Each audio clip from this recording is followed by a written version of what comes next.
ಇನ್ನು ನಿದ್ದೆ ಮಾಡಿಲ್ವಾಮ್ಮ? ಮಲ್ಗಿದ್ರೆ ನಿದ್ದೆ ಬರುತ್ತೇನಮ್ಮ. ಏನಾಗ್ತಾ ಇದೆಯಾ ಗೀತಾ ನಿನ್ ಜೀವನದಲ್ಲಿ? ಬೆಟ್ಟ ಹತ್ತುವಾಗ ಏದು ಉಸಿರು ಬಂದೇ ಬರುತ್ತಮ್ಮ. ಯಾಕಂದ್ರೆ ನಾ ಗುರುತ್ವಾಕರ್ಷಣೆಗೆ ವಿರುದ್ಧವಾಗಿ ಹತ್ತುತ್ತಾನೆ ಇರ್ತೀವಿ. ಅನ್ಯಾಯದ ವಿರುದ್ಧ ಹೋರಾಟ ಮಾಡೋ ಪ್ರತಿಯೊಬ್ಬರಿಗೂ ಇಂಥ ಏದುಸಿರು ತಪ್ಪೋದಿಲ್ಲ ಅಂತ ಹೇಳ್ತಾ ಇದ್ದೀನಮ್ಮ. ಬೇಕಂದ್ರೆ ಬೆಟ್ಟ ಹತ್ತಲೇಬೇಕು. ಆದ್ರೆ ದೇವ್ರು ಸಿಗ್ತಾನೆ, ಅವನೇ ನ್ಯಾಯವಾದ ದೇವ್ರು. ಸತ್ಯ ಒಂದು ದರ್ಶನ ಮಾಡಿದ್ಮೇಲೆ ಏದಿಸುರು ನಿರಾಳವಾಗಿ ನಿಟ್ಟಿಸುರು ಆಗುತ್ತೆ. ಅಲ್ಲಿ ತನಕ ಎಲ್ಲ ನಡೀತಾ ಹೋಗುತ್ತೆ. ನನಗೂ ಬುದ್ಧಿ ಬಂದಾಗಿಂದ ಹೋರಾಟ ನಡೆಸ್ತಾನೆ ಇದ್ದೀನಲ್ಲ, ಅದ್ರ ಕಿಚ್ಚು ಹಚ್ಚಿರೋರು ಅಪ್ಪನೇ ಅಲ್ವಾ. ನೀನು ಹೆಣ್ಣು ಹೆಣ್ಣು ಅಂತ ಹೇಳಿ ಮಾತಿಗೂ ನಿನ್ ಕೈಲಿ ಏನು ಸಾಧಿಸಕ್ಕಾಗಲ್ಲ ಅಂತ ಹೇಳ್ತಾ ಇದ್ರು. ಅದರಿಂದ ಸಾಧಿಸೋ ಛಲ ಇನ್ನೂ ಹೆಚ್ಚಾಗ್ತಾ ಇತ್ತು. ಸ್ವಾಭಿಮಾನ ನನ್ನ ಯಾವತ್ತಿಗೂ ಬಿಟ್ಕೊಡ್ಬಾರ್ದು ಅಂತ ಎಚ್ಚರಿಸ್ತಾ ಇತ್ತು. ಇದೀಗೆ ಸಾಗ್ಬೇಕು, ಸಾಗುತ್ತೆ. ಹಾಗಾದ್ರೆ ನೀನೀಗ ಪ್ರೆಸ್ ಮೀಟ್ ಕರೆಸಿ ಎಲ್ಲರೂ ಮುಂದೆ ಹೇಳ್ತೀಯಾ? ನಾನು ಇಲ್ಲಿಂದ ನನ್ನ ತಾಯಿ ಮನೆಗೆ ಹೋದೆ, ಆದ್ರೆ ನನ್ನ ಮೇಲೆ ಈ ರೀತಿ ಕತೆ ಕಟ್ಟಿ ನನ್ನನ್ನು ಮನೆಯಿಂದ ಹೊರಗೆ ಹಾಕಿದ್ದಾರೆ ಅಂತ ಹೇಳ್ತೀಯ ಗೀತಾ? ಹೇಳ್ಬೋದಮ್ಮ, ಆದ್ರೆ ಅದರಿಂದ ಏನಾಗುತ್ತೆ? ಅವ್ರ ಮನೆ ಮರ್ಯಾದೆಗೆ ಮಸಿ ಬೀಳುತ್ತಮ್ಮ. ಗೀತಾ, ಅವರು ನಿನ್ನ ಮರ್ಯಾದೆ ತೆಗಿತಾ ಇದ್ದಾರೆ ಕಣೆ. ಆ ಮನೆ ಮರ್ಯಾದೆ ಬಗ್ಗೆ ನೀನಿನ್ನೂ ಯೋಚನೆ ಮಾಡ್ತಾ ಇದೀಯಾ? ಮಾಡ್ಲೇಬೇಕಮ್ಮ. ಯಾಕಂದ್ರೆ ನಮ್ಮ ಮಾವ ಮಂತ್ರಿ ಸೂರ್ಯಪ್ರಕಾಶ್ ಒಳ್ಳೆ ವ್ಯಕ್ತಿ ಇದ್ದಾರೆ. ನಾನು ಪ್ರೆಸ್ ಮೀಟ್ ಮಾಡಿದ ತಕ್ಷಣ ಹೋಗೋದು ಅವ್ರ ಮರ್ಯಾದೆ. ನನ್ ಕಷ್ಟದಲ್ಲೆಲ್ಲ ಇದ್ದಾಗ ಬಂದ್ ಕೈ ಹಿಡ್ದಿದ್ದು ಅವರೇ.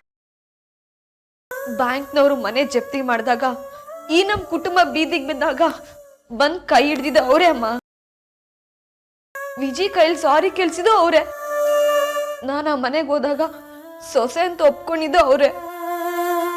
ಅಷ್ಟೆಲ್ಲ ನನಗ್ ಒಳ್ಳೇದ್ ಮಾಡಿದ ವ್ಯಕ್ತಿ ಮರ್ಯಾದಿನ ಕಾಪಾಡೋದು ನನ್ನ ಕರ್ತವ್ಯ ಅಲ್ವೇನಮ್ಮ?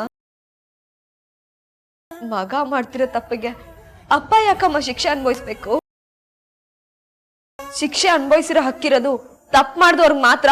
ಹಾಗಾದ್ರೆ ನೀನು ಮಂತ್ರಿ ಸೂರ್ಯಪ್ರಕಾಶ್ ಅವರು ಏನಾಯ್ತು ಅಂತ ಕೇಳಕ್ ಬಂದೇ ಬರ್ತಾರೋ ನಾನು ನಂಬಿಕೆಯಲ್ಲಿ ಕೂತಿದ್ದೀನಿ. ನಾಳೆ ಒಳಗಡೆ ಅವ್ರು ಬರ್ಬೇಕು. ಅವ್ರು ಬರ್ದೇ ಇದ್ರೆ?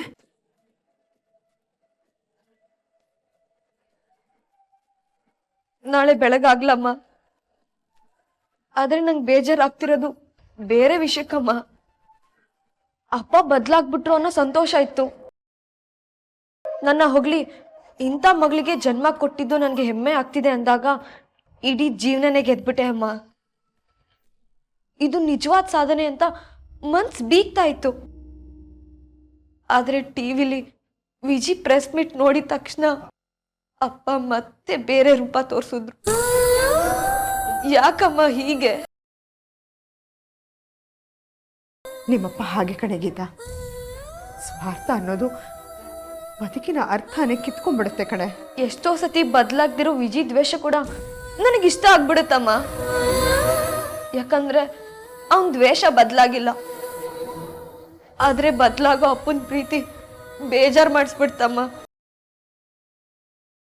ಅಪ್ಪ ಅನ್ನೋ ಹೆಮ್ಮೆ ತನ್ನ ಹೆತ್ರನ ತಾನೇ ಕಡಿಮೆ ಮಾಡ್ಕೊಂಡ್ರೆ ಈ ಮಗಳು ಏನಮ್ಮ ಹೇಳ್ಬೇಕು? ಹೇಳಮ್ಮ. ಮದುವೆ ಆಗಿ ಇಷ್ಟು ವರ್ಷ ನಿಮ್ಮ ಅಪ್ಪನ ಜೊತೆ ಹೇಗಿರೋ ನನ್ನ ಹತ್ರನೇ ಆ ಪ್ರಶ್ನೆಗೆ ಉತ್ತರ ಇಲ್ಲ. ಇನ್ನು ನೀನೇನು ಹೇಳ್ತೀಯ? ಮಲ್ಕೊಮ್ಮ.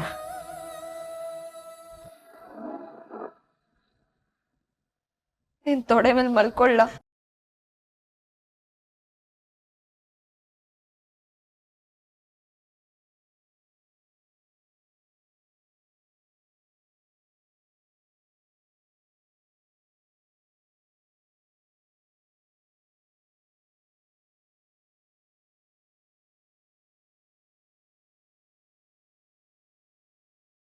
ಗೀತಾ, ಕಣ್ಣೀರು ಯಾಕೆ ಮಗಳೇ? ಅಳೋಗ್ ಬಿಟ್ಬಿಡಮ್ಮ. ಮಕ್ಳು ಕಣ್ಣೀರ್ಗೊಂದು ಬೆಲೆ ಸಿಗೋದು ಅಮ್ಮನ ಮಡ್ಲಲ್ಲಷ್ಟೇ. ಪ್ರತಿ ಸತಿ ಬರೋ ಕಣ್ಣೀರು ಮುಂದಿನ ದಾರಿ ತೋರಿಸುತ್ತೆ. ಈ ಸರ್ತಿ ಯಾಕೋ ದಾರಿಯೇ ಕಾಣಿಸ್ತಿಲ್ಲ. ಹಾಗಂತ ಅಳ್ತಾ ಹೋದ್ರೆ ಇರೋ ದಾರಿ ಕಡೆ ನೋಡೋ ದೃಷ್ಟಿ ಮಂಚಾಗತ್ತಮ್ಮ ಗೀತಾ. ಅಳ್ಬೇಡ ಮಗಳೇ.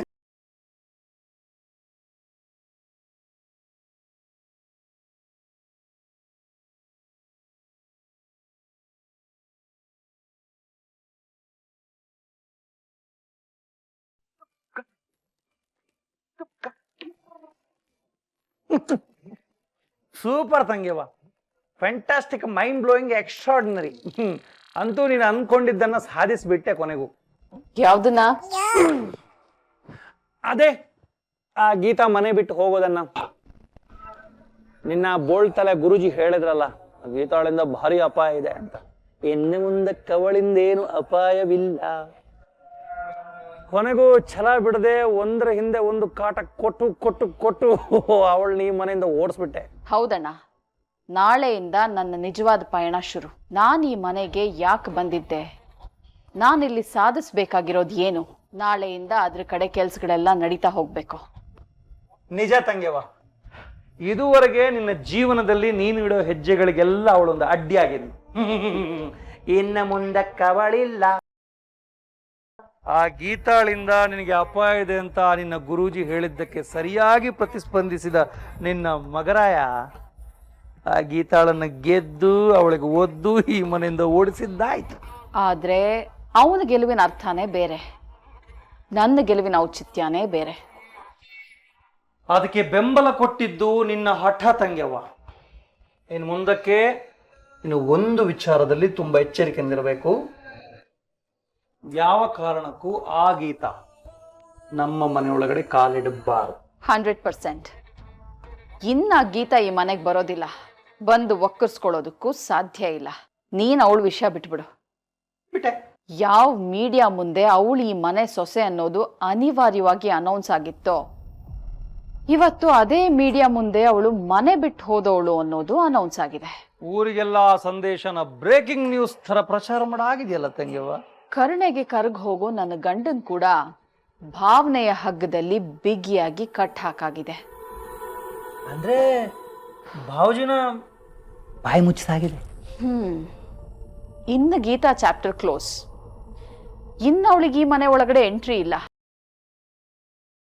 ಇನ್ನು ನಾನು ನೋಡ್ಬೇಕಾಗಿರೋದು ಈ ಮನೆಯಲ್ಲಿ ಸವಿಸ್ಬೇಕಾಗಿರೋ ನನ್ನ ಮುಂದಿನ ದಾರಿ. ಅಂದ್ರೆ ನಿನ್ನ ಸ್ವಾರ್ಥ. ಹೌದು. ಇನ್ನೂ ನನ್ನ ತಂಗಿಯಮ್ಮನ ದಾರಿಗೆ ಯಾವುದೇ ಅಡ್ಡಿ ಇಲ್ಲ. ಇನ್ನು ನೀನು ಆಡಿದ್ದೇ ಆಟ, ನೋಡಿದ್ದೇ ನೋಟ. ಇನ್ನು ಯಾರ್ಯಾರು ಏನೇನು ಪಾಠ ಕಲಿಯೋದಿದೆಯೋ ಆ ದೇವರೇ ಬಲ್ಲ. ತಂಗಿಯಮ್ಮ, ಏನು ನಿನ್ನ ಮುಂದಿನ ದಾರಿ? ನಾಳೆಯಿಂದ ನೀನೇ ನೋಡ್ತೀಯ ಅಣ್ಣ. ಅಂದ್ರೆ ನಾಳೆಯಿಂದ ನನ್ನ ಭಾವಜಿ, ಐ ಮೀನ್ ನಿನ್ನ ಗಂಡನ ವಿಷಯದಲ್ಲಿ ನೋ ಕಮೆಂಟ್ಸ್, ಜಸ್ಟ್ ವಾಚ್. ಆಗೋದನ್ನ ನೋಡ್ತಾ ಹೋಗು. ಯಾವ ಎತ್ತರಕ್ಕೆ ನಾನು ಏರ್ಬೇಕಾಗಿತ್ತೋ ಅದ್ರ ಮೆಟ್ಲ ಮುಂದೆ ಅಡ್ಡಿಯಾಗಿ ಆ ಗೀತಾ ನಿಂತಿದ್ಲು. ಈಗ ಅವಳೇ ಇಲ್ಲ ಅಂದ್ಮೇಲೆ ನಾನು ತಲುಪಬೇಕಾದ ಗುರಿ, ನಾನು ಏರ್ಬೇಕಾದ ಎತ್ತರ ನನಗೆ ತುಂಬಾ ಹತ್ರ. ಚೆನ್ನಾಗಿದೆ, ಒಂಥರ ಚೆನ್ನಾಗಿದೆ, ಮಜಾ ಇದೆ. ಇದರಿಂದ ಈ ಮನೆಯಲ್ಲಿ ಒಂದಷ್ಟು ಜನರಿಗೆ ಏನ್ ಬೇಕಾದ್ರೂ ಹಾಕ್ಬೋದಲ್ಲ ತಂಗಿವ? ಯಾರಿಗೇನಾದ್ರೂ ನನಗಾಗೋದು ಒಳ್ಳೇದೆ. ನಾನ್ ಅಂದ್ಕೊಂಡಿದ್ದು ಕೈಗೂಡುತ್ತೆ. ನನ್ನ ಈ ಮನೆಯಲ್ಲಿನ ಕನಸು ನನ್ಸಾಗುತ್ತೆ. ಸಾಧಿಸೋ ಸಮಯಕ್ಕೆ ನಾಳೆ ಮುಹೂರ್ತ. ಅಯ್ಯೋ ದೇವ್ರೆ, ಪಾಪ ಬಾಬುಜಿಗಿದ್ರೆ ಯಾವುದ್ರ ಬಗ್ಗೆನೂ ಅರಿವಿಲ್ಲ. ಅವ್ರು ನಿನ್ನನ್ನು ತುಂಬಾ ನಂಬಿದ್ದಾರೆ ತಂಗಿಯವ್ವ. That's the irony. ನಂಬಿದವರನ್ನ ಮಾತ್ರ ಮೋಸ ಮಾಡೋದಕ್ಕೆ ಸಾಧ್ಯ ಅಣ್ಣ.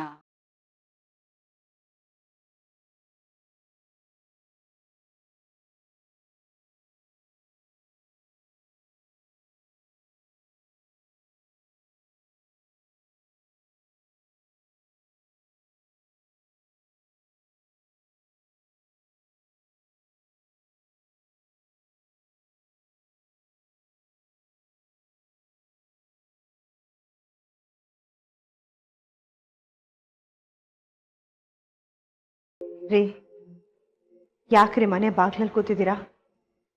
ಒಳಗೆ ಬನ್ನಿ. ಗಂಡನ್ ಬಿಟ್ಟು ಬಂದಿರೋಳ ಹತ್ರ ಕೂತ್ಕೊಂಡು ಸುಖ ದುಃಖ ಮಾತಾಡ್ಲೇನೆ.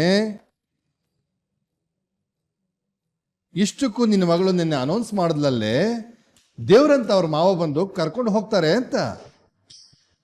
ಅದಕ್ಕೆ ನಮ್ಮ ಬೀಗರು ಬರುವಿಕೆಯನ್ನೇ ಕಾಯ್ತಾ ಕೂತಿದ್ದೀನಿ.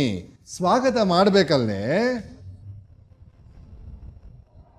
ಇನ್ನೂ ಬರ್ಲಿಲ್ವಲ್ಲಮ್ಮ ಗೀತಾ? ಫೋನ್ ಗೀನ್ ಮಾಡ್ತೀಯ ನೋಡು. ಒಳ್ಳೆ ಜನಕ್ಕೆ ಮರವು ಜಾಸ್ತಿ.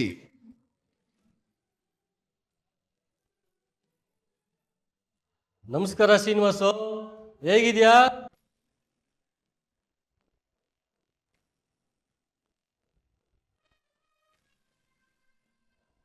ತಾವ್ಯಾರು ಅಂತ ಗೊತ್ತಾಗ್ಲಿಲ್ವೇ?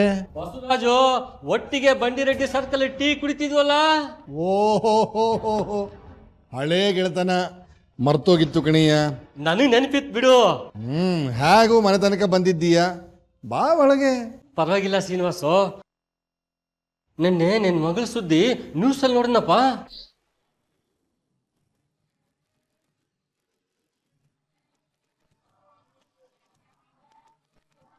ಅಷ್ಟೇನ ಜೀವನ? ಏನೋ ನನ್ನ ಗಳಿಯ ಮಂತ್ರಿ ಬೀಗ ಅಂದ್ಕೊಂಡು ಸರ್ಕಲ್ ಓಡಾಡ್ತಾ ಇದ್ದೆ. ಈಗ ಹೋಯ್ತಲ್ಲ, ಮುಗಿತಾ ನಿನ್ ಮಗಳ ಜೀವನ?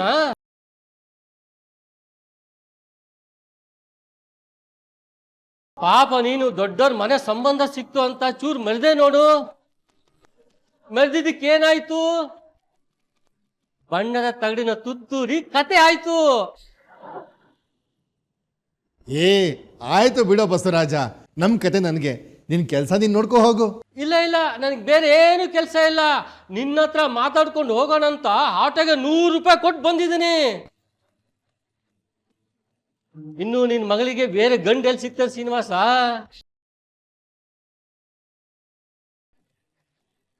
ಇನ್ನು ಅಷ್ಟೇ ತವರಲ್ಲಿ ಕೊಳಿಯೋದೇ ನಿನ್ ಮಗಳ ಜೀವನ ಆಗುತ್ತೆ ಅಷ್ಟೇ.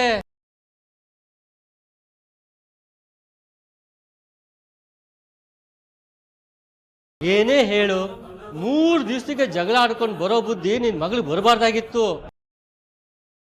ಏನ್ ಹುಡುಗರು ಏನೋ, ಎಲ್ಲ ಫಾಸ್ಟು. ಬದುಕನ್ನ 2 ನಿಮಿಷ ಬೇಯಿಸ್ಕೊಂಡು ತಿನ್ನೋ ಸಾವಿಗೆ ಅನ್ಕೊಂಡ್ಬಿಟ್ಟಿದ್ದಾರೆ.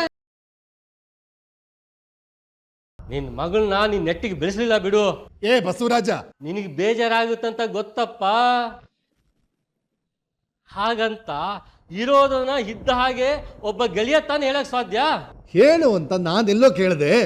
ಆಡದಲೆ ಮಾಡುವವನು ರೂಢಿಯೊಳಗೆ ಉತ್ತಮನು. ಅದಕ್ಕೆ ನಾನು ಹೇಳ್ತಾ ಇದ್ದೀನಿ. ಈಗ ನೋಡು, ನನಗೆ ಸಿಟ್ಟು ಬಂದು ನಾನು ಹೆಂಡತಿ 4 ಬಾಸಿದ್ದೀನಿ. ಅವಳು ನನಗೆ 2 ಬಾಸಿದಾಳೆ. ಮನೆ ಬಿಟ್ಟು ಹೋಗಿದ್ದಾಳ? ಇಲ್ಲ.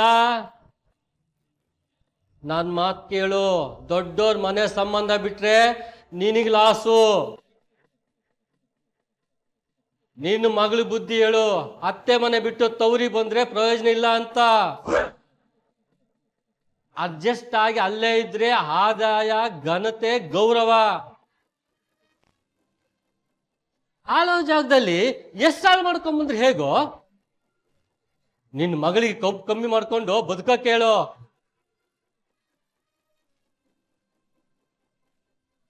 ದಡಕ್ ಬಿದ್ದ ಮೀನನ್ನ ನೀರಿಗೆ ಹಾಕಿದ್ರೆ ಅದು ಬದುಕುತ್ತೆ, ನೀನು ಬದುಕ್ತೀಯ. ಸ್ವಾಭಿಮಾನ ಅನ್ನೋದು ಒಂದೊತ್ತು ಊಟ ಹಾಕಲ್ಲ, ನೆನಪಿರ್ಲಿ.